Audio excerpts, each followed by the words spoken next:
Las Vegas has always been known as the city that never sleeps, where the neon lights of the Strip draw millions of visitors from around the world. The Bellagio fountains, the Venetian canals, the towering casinos, they are symbols of energy, excitement, and endless nightlife. But imagine walking down the Strip today, and instead of crowds of tourists, flashing cameras, and the constant hum of music and laughter, you are met with silence, empty sidewalks, darkened windows.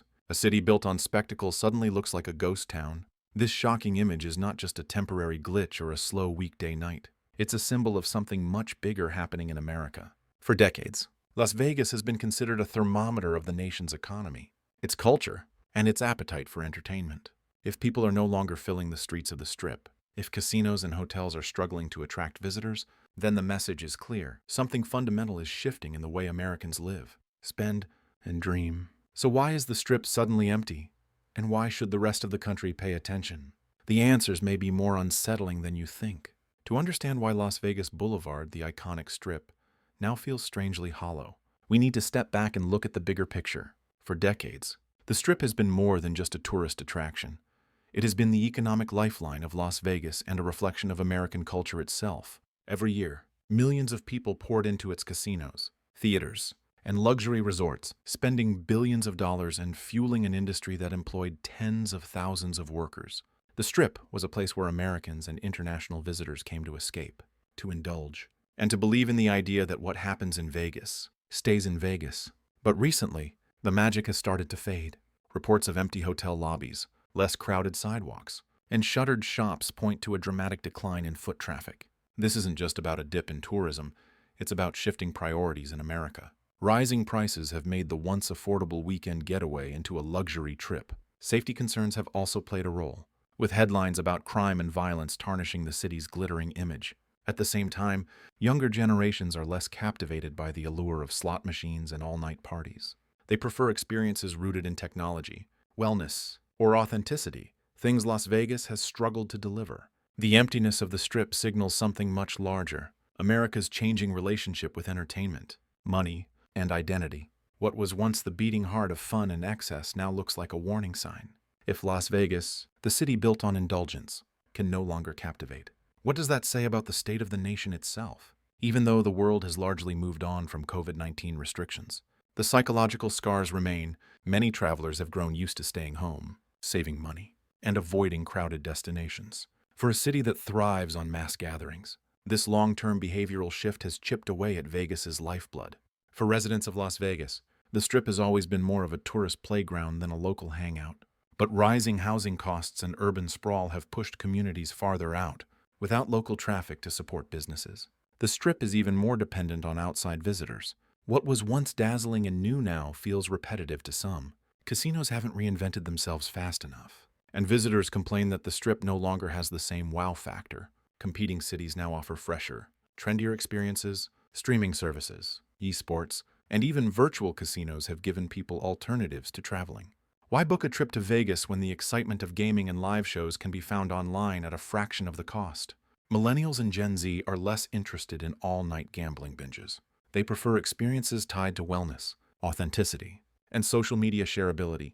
The Strip's traditional formula of casinos and clubs doesn't resonate as strongly, leaving younger audiences less engaged. Orlando, Miami, New York, and even international hubs like Dubai now lure away tourists who once might have chosen Vegas. Families want theme parks, couples want beaches, and adventurers want unique cultural experiences, areas where Vegas often struggles to compete.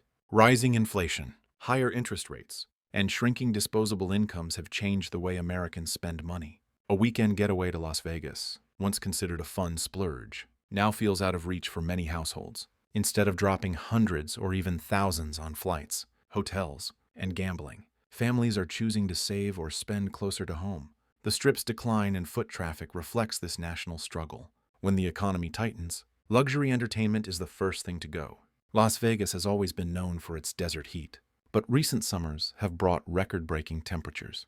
With climate change intensifying, stepping outside on the Strip can feel unbearable.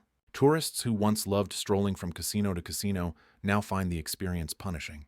On top of that, water shortages and environmental concerns paint a worrying picture of the city's long-term sustainability, raising questions about whether Las Vegas can survive its own geography. In recent years, reports of rising crime in and around the Strip have made headlines. While the numbers may not always tell the full story, perception matters. For tourists, even the idea of danger can be enough to choose another destination. Videos of fights, robberies, and violent incidents circulating on social media have damaged Las Vegas's carefully crafted image of carefree fun. When people no longer feel safe, they stop coming and the Strip suffers. At the heart of Las Vegas's emptiness lies one undeniable truth. It has simply become too expensive for the average visitor. Once marketed as an affordable escape where anyone could live like a high roller for a weekend, the Strip now feels more like a playground reserved for the wealthy. Hotel rooms that used to cost under $100 a night can now run several hundred, especially with hidden resort fees tacked on. Parking, once free, now comes with a hefty charge. Even a simple dinner or a cocktail on the Strip can shock travelers with its price tag. This transformation didn't happen overnight. In the wake of the pandemic, casinos and resorts looked for ways to recoup lost revenue. Rather than bringing people back with deals, many properties leaned into higher prices, banking on fewer visitors spending more.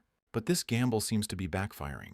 Instead of drawing in crowds, the rising costs have alienated the very tourists who once filled the sidewalks and slot machines. The result is a dangerous cycle. As fewer visitors come, businesses raise prices even higher to cover their expenses. The Strip becomes emptier, less vibrant, and less attractive to new generations of travelers. What was once the most democratic form of escape, a place where anyone could chase luck and fantasy, now feels like a luxury destination out of reach. And if Las Vegas no longer represents affordable fun, it loses the very identity that made it special in the first place. The sight of an empty Las Vegas Strip is more than a local problem.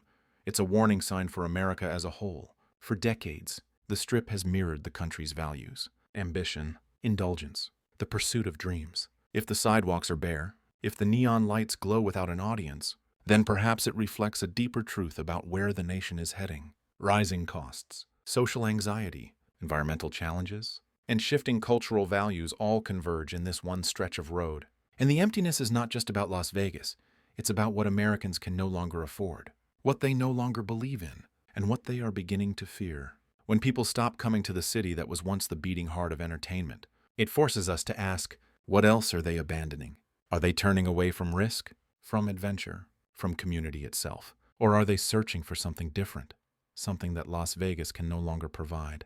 The Strip's silence echoes with these questions, and the answers will shape not only the future of Nevada, but the identity of the United States. So as you imagine those wide sidewalks with only a few footsteps instead of thousands, consider this. If even Las Vegas can no longer capture the American imagination, then what does that say about the state of the American dream itself? Perhaps the empty Strip is not just a place, it's a metaphor, and the rest of the nation should be paying attention before the silence spreads further than Nevada's desert.